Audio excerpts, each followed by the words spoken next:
Bonjour à tous, alors aujourd'hui je vais vous parler de la division euclidienne. Pour démarrer, il vous faut deux nombres entiers, naturels. Donc on va prendre ici le nombre A,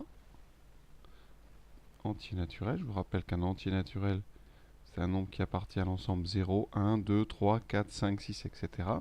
Et donc on prend un nombre A et un nombre B. Alors une petite particularité sur B, B ne peut pas être égal à 0. Donc ici, un entier naturel, on dit qu'il est non nul. Non nul, ça veut dire qu'il n'est pas égal à 0. Alors, quand on dit qu'on effectue la division euclidienne de A par B, ça veut dire qu'on va transformer l'écriture de A et l'écrire sous une forme B fois Q plus R. Alors ça, c'est assez compliqué à comprendre. Et pour faire cette décomposition, on va utiliser la division classique posée. C'est pour ça que j'ai représenté ici une division. On va faire un exemple parce que c'est toujours par l'exemple qu'on comprend le mieux. Prenons des nombres très petits. Par exemple, on va prendre la division de 17, une division euclidienne de 17, par exemple, par 3. Alors, qu'est-ce qu'on sait faire? On sait poser la division. Ça, vous l'avez appris. On dit quoi? 17, et on va faire 17 divisé par 3. Ça, ce n'est pas une division euclidienne, c'est juste une division classique. 17 divisé par 3. Dans 17, combien de fois 3? 5 fois. Parce que 3 fois 5, ça fait 15. Ensuite, on fait la soustraction, il reste 2.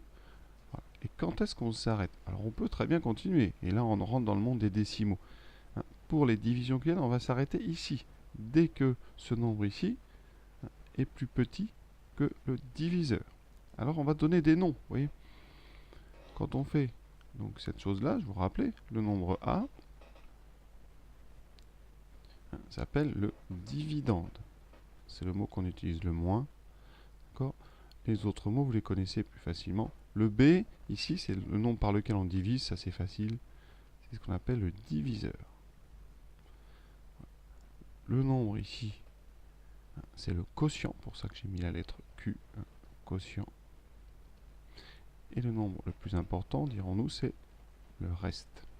D'accord? Et je viens de dire, le reste doit être strictement plus petit que le diviseur. Ça, c'est une des bases dans la division euclidienne. Reste inférieur à diviseur. Alors, quand on pose la division, on ne fait pas la division euclidienne. La division euclidienne, c'est le résultat qu'on va écrire après. C'est cette égalité, et on va dire quoi? Eh bien, cette division nous permet de dire que 17 est égal à quoi? À 3 fois 5. 3 fois 5, plus, ici, le reste, 2. Le reste qui est plus petit que le diviseur. Voilà. Eh bien, c'est cette écriture-là, cette transformation du nombre 17 en une somme, 3 fois 5 plus 2, qu'on appelle la division euclidienne de 17 par 3. Alors on peut la faire soit en la posant, soit en la trouvant directement. Deuxième exemple, on va prendre 12 et 5. Alors, inutile de poser la division. Vous savez que 12, c'est donc 5 fois 2, plus, alors 2 fois 5, 10, donc 5 fois 2 plus 2. Vous venez de faire ici une division euclidienne directement, sans poser la division. Alors qu'est-ce qu'on peut dire? Donc, je rappelle, 12, c'est donc le dividende, 5, c'est le diviseur, 2, c'est le quotient, et ici, vous avez 2 qui est le reste. Ça veut dire ici que le reste est égal au quotient, mais ça, rien de grave, tout peut arriver. Enfin, pas tout, mais ça peut arriver. Troisième division. Prenons maintenant 63 divisé par 6, donc la division euclidienne de 63 par 6. Alors, en ligne, on va écrire 63 égale quoi? Alors, il faut regarder dans 63, combien de paquets entiers on a de 6. Alors, si vous mettez 63 objets, vous pourrez faire un 63, vous savez, c'est 60 plus 3. Donc, vous pouvez faire 10 paquets de 6 objets, donc 6 fois 10, plus 3 objets qui vont rester tout seuls. 63, c'est le dividende, 6, c'est le diviseur. D'accord, ça c'est important, diviseur, il est bien non nul. 3, c'est le reste. On a bien ici un reste qui est plus petit que le diviseur. Sinon, on aurait pu faire un paquet entier de plus. Par exemple, si vous mettez un reste de 7, ça ne va pas. Parce que dans 7, on peut faire un paquet de plus de 6 objets. Donc ici, vraiment, c'est très très important, je l'ai écrit en bas à droite, le reste doit être strictement plus petit que le diviseur. Et après, vous avez un quotient de 10. Voilà. Si on avait dû poser cette division, donc on fait notre petit schéma, on écrit le dividende, on va diviser par 6. Ici, donc on commence par le 6. Dans 6, combien de fois 6? Une fois. Une fois 6, 6. Ça nous fait donc 0. Et là, comme 0, c'est plus petit que 6, on va rajouter ici un 0. Et on abaisse, et on obtient 3. Voilà. On est arrivé au bout, déjà, oui, ça va très très vite. On a donc 63, qui va être égal à 6 fois 10, plus le reste. Donc on va retrouver ça. À la calculatrice, c'est aussi très simple. Comment fait-on sans utiliser des touches spéciales? On prend donc notre nombre 63, on écrit 63, on fait diviser par 6. Vous allez obtenir ici un nombre à virgule, c'est normal. Qu'est-ce qu'on fait de ce nombre? Eh bien, on va garder que la partie entière, que le 10. Le 10, ça sera le quotient. D'accord? Donc on aura le quotient. Qu'est-ce qu'on va faire? Ça veut dire que vous avez 10 paquets entiers de 6 à l'intérieur de 63. Donc après, on va faire 63 moins eh bien, les 6 fois 10, c'est-à-dire les 10 paquets de nombres entiers. Et il va vous rester ici, tout simplement, le reste 3. D'accord? C'est très simple. Encore un exemple. Un petit peu plus gros. Alors on va prendre, donc je prends vraiment au hasard, 123 divisé par, on va dire, par 7. Alors, dans quel ordre fait-on ça?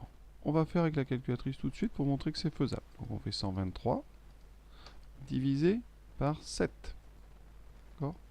Ça donne 17,57. Donc 17, c'est le quotient. Vous allez voir?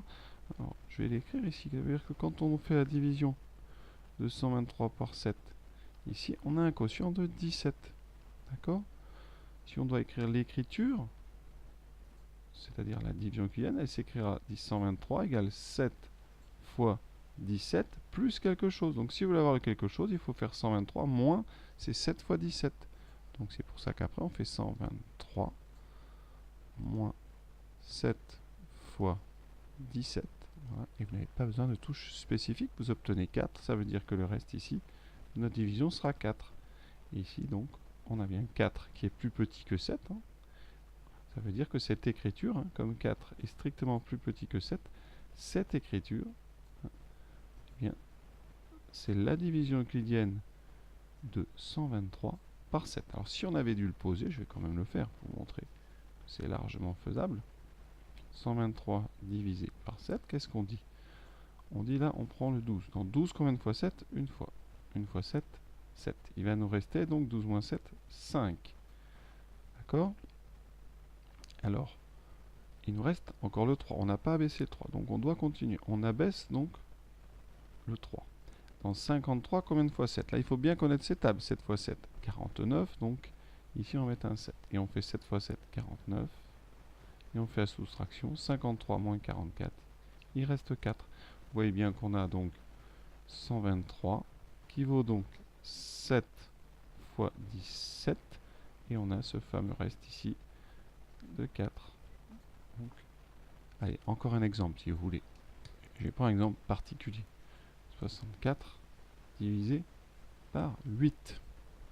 Alors, on pose la division, 64 divisé par 8. Le problème ici, dans 64, combien de fois 8? Eh bien, vous savez bien que 8 fois 8, ça fait 64. Donc ici, on va écrire 8.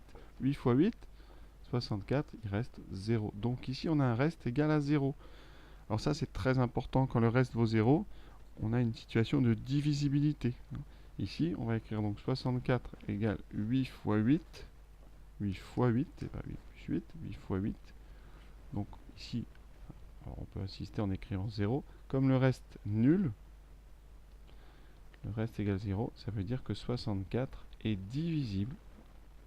C'est comme ça qu'on introduit la divisibilité. 64 est divisible par 8. Parce que le reste est nul. À la calculatrice, vous allez vous en rendre compte très vite en écrivant 64 divisé par 8. Et vous voyez bien qu'on obtient un nombre entier. Le quotient, c'est 8. Et le reste, eh bien, ça sera donc 0. Donc la division euclidienne, c'est une écriture très importante parce qu'elle amène derrière à la divisibilité. Et donc la divisibilité va nous amener aussi au nombre premier. Donc il y a beaucoup de choses à dire après. Donc on va s'arrêter là parce que Vraiment, après, ça sera trop long. Et évidemment, on va faire des petites vidéos après d'exercices pour ceux qui veulent apprendre à utiliser ça. Et pour voir un petit peu qu'est-ce qu'on peut vous demander en contrôle. Voilà, à très bientôt.